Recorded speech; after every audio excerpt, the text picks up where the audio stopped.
সবাইকে জয় যিশু, happy Christmas, শুভ বড়দিন। আজকে 25শে ডিসেম্বর 2024 সালের 25শে ডিসেম্বর। আমরা জানি আজকের এই দিনে প্রত্যেকে, শুধুমাত্র খ্রিস্টান ভাই বোনেরা না, সারা বিশ্বের মানুষ আজকে আনন্দ করছে, যিশুর জন্মদিন হিসেবে পালন করছে। তাই আসুন আমরা সেই জন্মদিনকে আজকে আমরাও ঈশ্বরের বাক্য থেকে কিছুটা দেখি যে 25শে ডিসেম্বর কেন বড়দিন। আজকে আমরা সেই বিষয়ে আমরা আলোচনা করব, দেখব। 25শে ডিসেম্বর মানে একটা সাজো সাজো রব এবং চতুর্দিকে আলোর ঝলমল, কেক, সান্তা ক্লজ, তারপরে ক্রিসমাস ট্রি, সমস্ত কিছু মিলে একটা বেশ আনন্দ উৎসবে মানে সমস্ত জাতির মানুষ, সমস্ত বিশ্বের মানুষ আজকে এই দিনটিকে উদযাপন করে।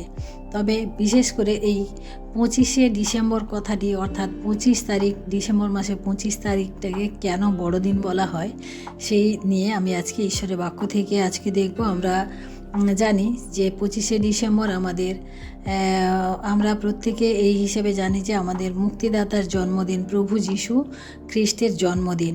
অর্থাৎ যদিও বাইবেলে এরকম কোনো 25শে ডিসেম্বর বলে কোনো কথা নেই, তবে প্রভু যীশু যেই সময় জন্ম নিয়েছিলেন সেই সময়ের উপরে ভিত্তি করে 25শে ডিসেম্বরটিকে মানে প্রভু যীশুর জন্মদিন হিসেবে নির্ধারিত করা হয়েছে। মানে বিশেষজ্ঞগণ, পণ্ডিতগণ সেটা করেছেন। তাই আমরা সেই দিনটাকে সবাই পালন করি। তবে বড়দিন কথাটির অর্থ, বিশেষ অর্থে যেটা আমরা আক্ষরিক অর্থে জানি যে ওই দিন হচ্ছে বড়। যদি বৈজ্ঞানিক মতে আমরা দেখি যে তাহলে আমাদের মধ্যে এটাই ধারণা হয় যে এই দিনটাকে বড়দিন বলা হয়। কিন্তু অ্যাকচুয়ালি আমরা যে খ্রিস্টীয় ভাই বোনেরা যারা আমরা 25শে ডিসেম্বর পালন করি, আমরা আমাদের জীবনে এই দিনটাকে বড়দিন হিসেবে এই জন্য পালন করি যে তার আগে মানুষ কি মানে কোথায় ছিল এবং কিভাবে সেই বড়দিনের তারা দেখলো বা বড়দিন তাদের জীবনে কী নিয়ে আসলো, সেই জন্য আমরা দেখব। আমরা আদি পুস্তক তার 3 অধ্যায় 1 থেকে আমি 13 পদ পাঠ করি। এখানে ঈশ্বরের বাক্য বলে, সদাপ্রভু ঈশ্বরের নির্মিত ভূচর শ্রেণীদের মধ্যে সর্বাপেক্ষা খল ছিল। সে নারীকে কহিল, ঈশ্বর কি বাস্তবিক বলিয়াছেন, তোমরা এই উদ্যানের কোনো বৃক্ষের ফল খাইও না? নারী সর্পকে কহিলেন, আমরা এই উদ্যানস্থ বৃক্ষ সকলের ফল খাইতে পারি, কেবল উদ্যানের মধ্যস্থানে যে বৃক্ষ আছে তাহার ফলের বিষয়ে ঈশ্বর বলিয়াছেন, তোমরা তাহা ভোজন করিও না, ঈশ্বর স্পর্শও করিও না, করিলে মরিবে। তখন সর্প নারীকে কহিল, কোনো ক্রমে মরিবে না, কেননা ঈশ্বর জানেন যে দিন তোমরা তাহা খাইবে সেই দিন তোমাদের চক্ষু খুলিয়া যাইবে, তাহাতে তোমরা ঈশ্বরের সদৃশ্য হইয়া সৎ জ্ঞানপ্রাপ্ত হইবে। নারী যখন দেখিলেন ওই বৃক্ষ সুখাদ্যদায়ক ও চক্ষুর লোভজনক, আর এই বৃক্ষ জ্ঞানদায়ক বলিয়া বাঞ্ছনীয়, তখন তিনি তাহার ফল পাড়িয়া ভোজন করিলেন। পরে আপনার মতো নিজ স্বামীকেও দিলেন, আর তিনিও ভোজন করিলেন। তাহাতে তাহাদের উভয়ের চক্ষু খুলিয়া গেল এবং তাহারা বুঝিতে পারিলেন যে তাহারা উলঙ্গ। আর ডুমুর বৃক্ষের পত্র সিঙাইয়া ঘাঙরা প্রস্তুত করিয়া লইলেন। পরে তাহারা সদাপ্রভুর ঈশ্বরের রব শুনিতে পাইলেন, তিনি দিবাবসানে উদ্যানে গমনাগমন করিতেছিলেন, আর আদম ও তাহার স্ত্রী সদাপ্রভু ঈশ্বরের সম্মুখ হইতে উদ্যানস্থ বৃক্ষ সমূহের মধ্যে লুকাইলেন। তখন সদাপ্রভু ঈশ্বর আদমকে ডাকিয়া কহিলেন, তুমি কোথায়? তিনি কহিলেন, আমি উদ্যানের তোমার রব শুনিয়া ভীত হইলাম, কারণ আমি উলঙ্গ, তাই আপনাকে লুকাইয়াছি। তিনি কহিলেন, তুমি যে উলঙ্গ, ইহা তোমাকে কে বলিল? যে বৃক্ষের ফল ভোজন করিতে তোমাকে নিষেধ করিয়াছিলাম, তুমি কি তাহার ফল ভোজন করিয়াছ? তাহাতে আদম কহিলেন, তুমি আমার সঙ্গিনী করিয়া যে স্ত্রী দিয়াছ, সে আমাকে ওই বৃক্ষের ফল দিয়াছিল, তাই খাইয়াছি। তখন সদাপ্রভু ঈশ্বর নারীকে কহিলেন, তুমি এ কি করিলে? নারী কহিলেন, সর্প আমাকে ভুলাইয়াছে, আমি খাইয়াছি। আমরা দেখি যে এখানে ঈশ্বরের সাথে মানুষের বসবাস ছিল। আদম হাওয়া ঈশ্বরের সাথে ছিলেন, ঈশ্বরের উদ্যানে ছিলেন, এবং একদিন তারা ঈশ্বরের অবাধ্য হলেন। এবং আমরা তারপরে আমরা পরবর্তীতে যদি আমরা এই পুরো 3 অধ্যায়টা পাঠ করি, তাহলে আমরা দেখতে পাবো আমরা যে তাদেরকে সে উদ্যান থেকে বের করে দিয়ে পৃথিবীতে তাদেরকে পাঠিয়ে দেওয়া হয়েছিল। অর্থাৎ আমরা 19 পদে দেখি যে তুমি ঘর্মাক্ত মুখে আহার করিবে, যে পর্যন্ত তুমি মৃত্তিকায় প্রতিগমন না করিবে, তুমি তো তাহা হইতেই গৃহীত হইয়াছ, কেননা তুমি ধূলি এবং ধূলিতে প্রতিগমন করিবে। অর্থাৎ ঈশ্বর আমাদেরকে ধূলি থেকে সৃষ্টি করেছিলেন। আদম হাওয়া সেই অবাধ্যতার ফলে তারা আবার পুনরায় তাদেরকে সেই ধূলিতে তাদের জীবনযাপন তাদের করতে হলো, এবং আমরা দেখি ঈশ্বরের কাছে তারা অভিশপ্ত হলো। আমরা প্রিয় ভাই বোন, আমরা দেখি যে এই যে আমাদের জীবনের যে একটা পাপময় সময়, পাপময় অধ্যায়, যে অধ্যায়ে মানুষ বিভিন্ন রকম পাপে, নানান রকম দুরাচারে, নানান রকম খারাপ কাজে লিপ্ত হয়েছিল। এবং আমরা দেখি যে সেই সময় হয়তো অনেক মনি ঋষিরা, অনেক জ্ঞানীগুণী মানুষ অনেকেই কিন্তু জন্মেছিলেন। কিন্তু আমরা দেখি যে প্রভু যীশু, একমাত্র প্রভু যীশু, যিনি ঈশ্বর, তার এই সৃষ্টিকে, তার নিজের সৃষ্টিকে ঈশ্বর পুনরায় আর একটিবার সুযোগ দিলেন, সেটা হচ্ছে প্রভু যীশুর মধ্য দিয়ে।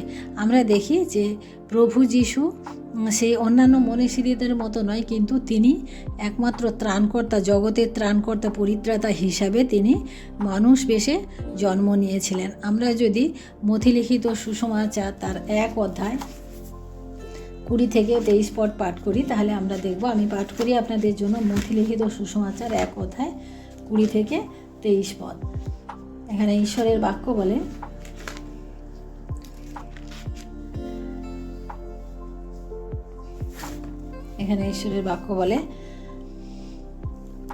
তিনি এই সকল ভাবিতেছেন, এমন সময় দেখো প্রভুর এক দূত স্বপ্নে তাহাকে দর্শন দিয়া কহিলেন, যোসেফ, দাউদ সন্তান, তোমার স্ত্রী মরিয়মকে গ্রহণ করিতে ভয় করিও না, কেননা তাহার গর্ভে যাহা জন্মিয়াছে তাহা পবিত্র আত্মা হইতে হইয়াছে, আর তিনি পুত্র প্রসব করিবেন, এবং তুমি তাহার নাম যীশু, অর্থাৎ ত্রাণকর্তা রাখিবে, কারণ তিনি আপন প্রজাদিগকে তাহাদের পাপ হইতে ত্রাণ করিবেন।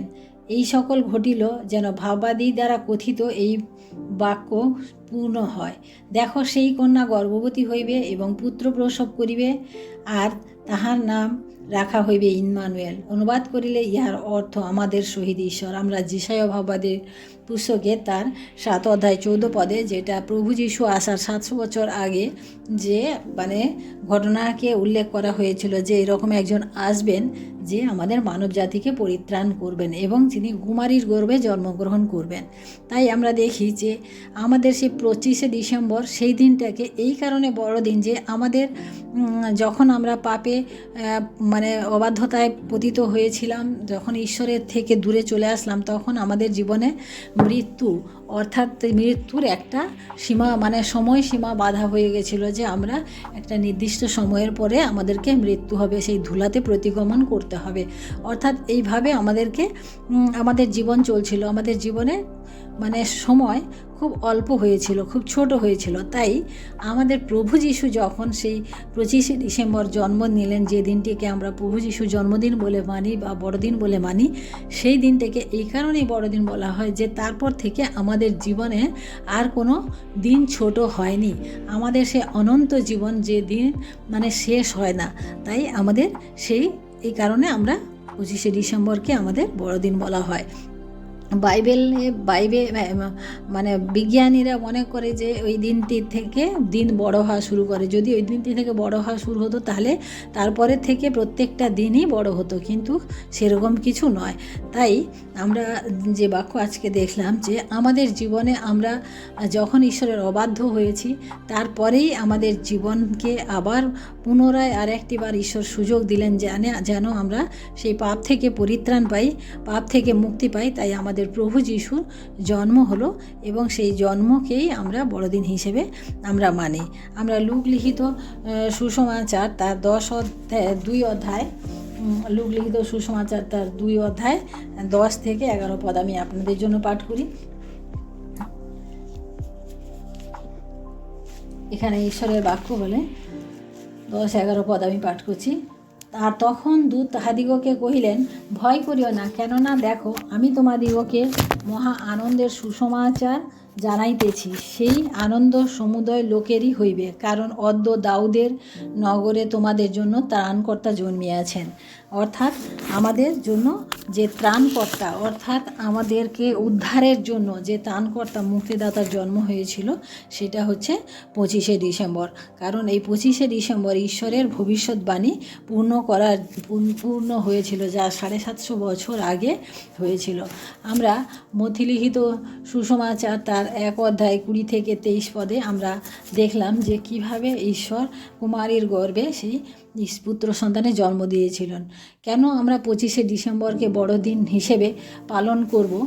প্রিয় বিশ্বাসী, আমরা আজকে আমাদের সৃষ্টিকর্তা ঈশ্বর যীশুখ্রিস্ট নাম ধরে এই জগতে মানব রূপে এই জগতে তিনি জন্মগ্রহণ করেছিলেন, যাতে করে তিনি আমাদের পাপ থেকে, শয়তানের শৃঙ্খল থেকে আমাদেরকে মুক্ত করতে পারেন।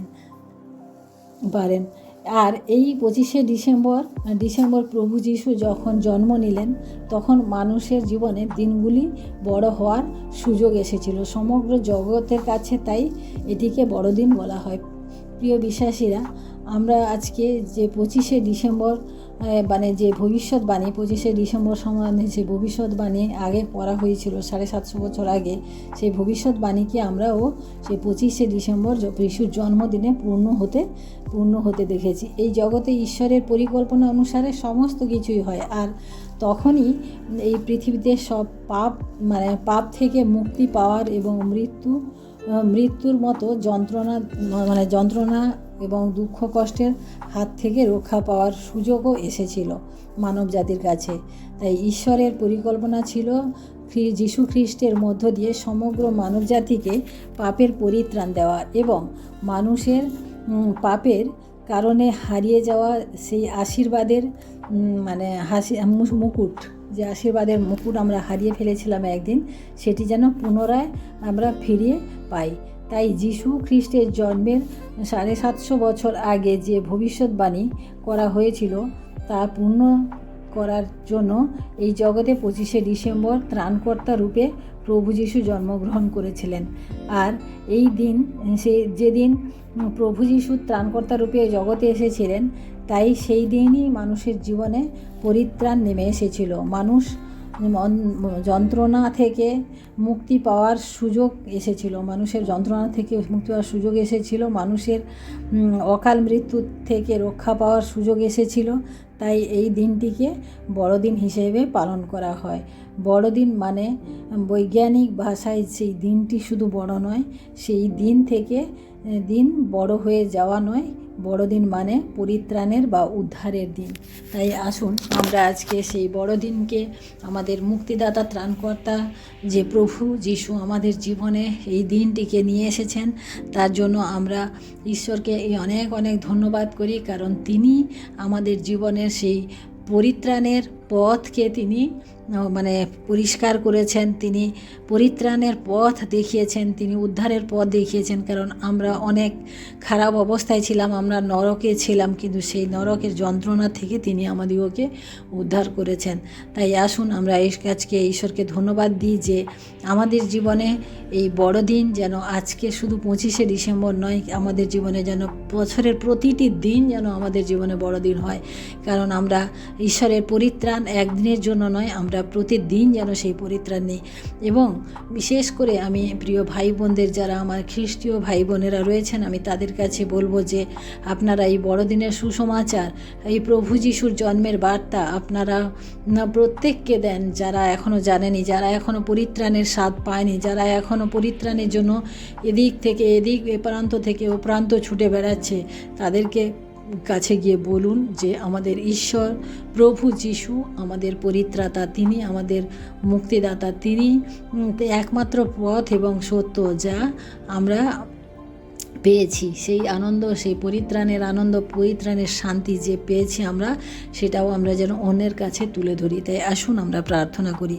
Hallelujah, hallelujah, hallelujah. মহান প্রেমময় পিতা, তোমার মহানামে ধন্যবাদ দিই, প্রশংসা করি প্রভু।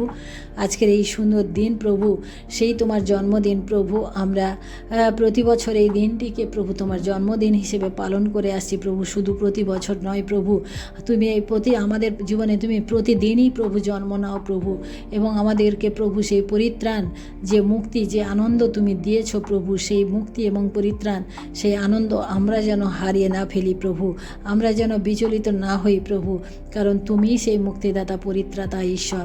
তুমি সেই কুমারীর গর্ভে প্রভু জন্মেছিলে প্রভু, তুমি সেই পবিত্র আত্মা দ্বারা তুমি জন্মেছিলে প্রভু। তুমি কোনো এমন মনীষী নও, এমন মহাপুরুষ নও যে এই জগতে জন্মেছিল এবং নানান কাজের মধ্য দিয়ে তারাই হয়েছিল, কিন্তু প্রভু তুমি একমাত্র ঈশ্বর, যে কুমারীর গর্ভে, যে কোনো পিতার দরকার হয়নি জন্মের সময় প্রভু। তাই তোমায় ধন্যবাদ করি প্রভু গো, আমরা তোমার আরাধনা করতে পেরেছি, তোমার নামকে আমরা জানতে পেরেছি প্রভু। তাই তোমায় ধন্যবাদ করি প্রভু। তুমি আমাদের জীবনে তুমি কাজ করো, তুমি আমাদের পরিবারে তুমি কাজ করো। আজকের এই বড়দিনে তোমার এই সুসমাচার প্রত্যেক মানব জাতির কাছে প্রভু আশীর্বাদ হয়ে নেমে আসো। প্রত্যেক মানব জাতি যারা এখনও তোমাকে জানে না, যারা এখনও তোমাকে গ্রহণ করে নি, প্রত্যেককে তুমি আশীর্বাদ করো, সঙ্গে থাকো, আশীষ করো।